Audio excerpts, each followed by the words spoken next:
Lynda and welcome to this week's video. Today we enter into trait 51. This trait is called the arousing, shock, initiation. And what does that really mean? Well, if I have to put it into a context of the material world and organizations trying to succeed in whatever they're doing, or even if we think about it from a personal transformation journey, if we keep doing what we've always done, then nothing really changes. If we stay in our comfort zone, nothing really changes. And what this particular trait 51 of shock brings us is this opportunity to shift us into something new, into something different.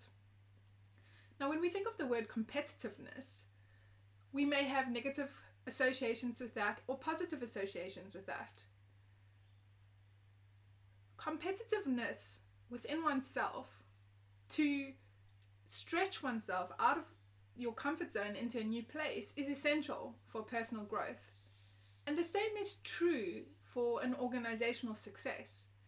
If we don't embrace this competitive energy, either within ourselves, between us and others, between teams, between organizations, and between industries, then nothing will really change. Nothing really shifts from one place to another. And as we're moving through this trait 51 over the next couple of days, there is a possibility that one is going to be shocked into something new. Now, one can experience shock as something really pleasant or unpleasant. It just depends how it shows up.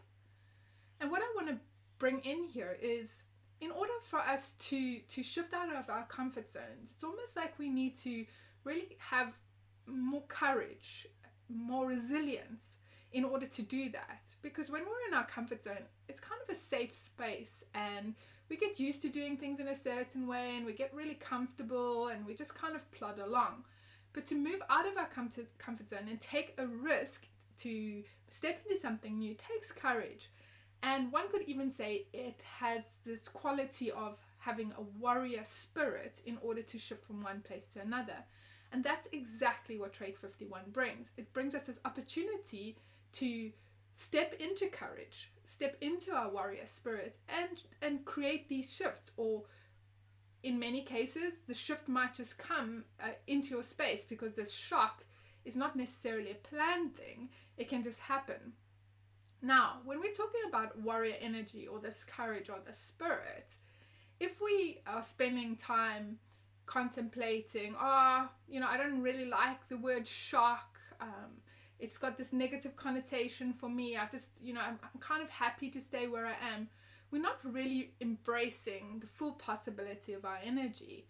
So even if we've got associations with words that have negative connotations for us because we have a story around that word, I want you to think about your entire design and noticing that some words you may have positive associations for and some words you may not. But all of the traits in our design encompasses who we are as a being.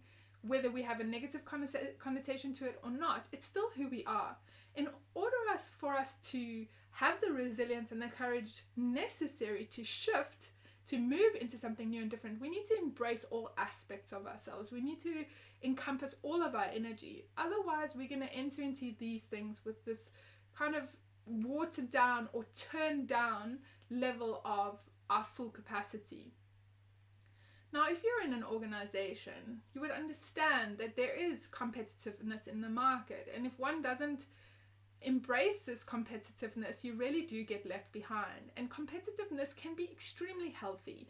It can be a way to really drive people on a personal level to step out of these comfort zones and to embrace something new. Initiation is one word that we can use here. Initiating, self-initiating. The shock could come as a shock, it could just arrive, or we can use the energy this week to initiate ourselves into something new. If we're working with clients, we can also bring this initiation or this shocking energy to them. And as we're taking these risks, as we're stepping out of our comfort zone, it's important to connect into what is worth standing up for, what is worth fighting for, because this is often the type of warrior spirit that we need when we move and shift into something new. And you could be helping others to initiate, to bring them to shock so that they can step into something new. One thing that I will mention here is that trait 51 is connected to the ego or the willpower center, and the physical organ associated with this is the heart. When we think about how the heart beats, it's got a beat, a pulse, and then it has a rest. A pulse and a rest, a pulse and a rest. And this is very indicative of how we need to apply this jumping into risks or stepping into these shocking experiences. We embrace them with the courage and with this warrior spirit. We stand up for what we believe in. We step into the fight. We step into the risk. And then we rest. We need a recovery phase. The other thing I'd also like to mention is that if you are not following your decision-making strategy and you're taking risks that are not correct for you, and you layer that on top of not taking a recovery phase, then you're going to put your heart muscle in a challenging position. And those of us that have an undefined willpower center or ego center, remember that you're going to be amplifying the energy. And when we look at the shadow or the not self of the ego center or the willpower center, it is trying to prove our worthiness. So when you are entering into a group setting or a team environment or an organization where competitiveness is all around you and you're driven to work harder, to prove yourself, to prove your worthiness, you can see how we could very easily amplify that energy and just keep go, and not give ourselves the rest that's necessary. And this is where our health can be compromised. The same is true if you have a defined ego, because even if it's defined in you, you have a consistent access to this willpower energy. It doesn't mean that you can't have a rest, or that you shouldn't have a rest. In actual fact, if you don't rest, you will also be compromised from a health perspective. So as we're stepping into this week, I'd encourage you to really pay attention to, are you amplifying this ego energy? Are you pushing yourself harder, working without taking rests? Because this is going to really affect you. Have a look at what shocking experiences show up for you, how you are shocking others. You may say shocking things, or shocking things may be said to you.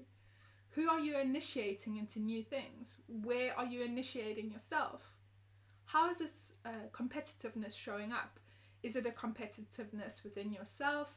Is it a competitiveness with those around you?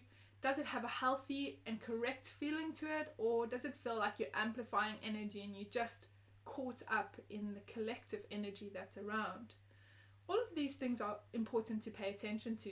Really, it's so important to have awareness in this entire process, because we are living in a binary, and the same is true within the human design or the career and business application of the human design system, is that you may experience these energies or you may not. It all really depends on where you're at, who you're around, and what's going on in your own particular design. And so just paying attention to how the energy shows up for you. When we take risks, when there's opportunities to take risks or step into this warrior spirit, there may be fears that show up. Fears around your worthiness, whether you're capable of doing something, whether you have what it takes to take these steps. And so just paying attention to those fears. On the other side of the 51 is the 25, which we spoke about a few weeks ago. And the 25 is about universal love. And so as you enter into the shock or the initiation, there's going to be this period of stepping into something new, something risky, something that takes courage. But on the other side of it is this love. So this opportunity for self-love, love for others, love for your team, love for humanity, love for life itself. And so when these fears show up, what self-love can you bring to yourself? What kind of loving energy can you bring to this process of competitiveness, this process of shock, this process of initiation that's around? And then noticing, when these shocking and initiating experiences come into your life, where do they shift you from and where do they shift you to? What is the process that happened for you as you went through that? In the human design and the career and business application of the human design system, every individual has a way that things show up for them. And so when people share their experiences or how things show up for them, it really helps all of us to see the potentials of how the energy dynamics work. And so if you've got any experiences to share, please feel free to pop those in the comments below. If you have any suggestions or ideas of other content or topics that you would like me to talk about, please pop those in the comments below. And each week, when the energy changes to a new trait, I do post a video giving you a little bit more insight into how it works. So if you want to make sure that you don't miss any of those, please don't forget to hit the subscribe button. Thank you for listening. I hope that you enjoyed the shocking and initiating energy this week. And remember to always enter into any risky experience following your decision-making strategy. Have a great week, and I will see you when the next trait comes into activeness. Bye for now.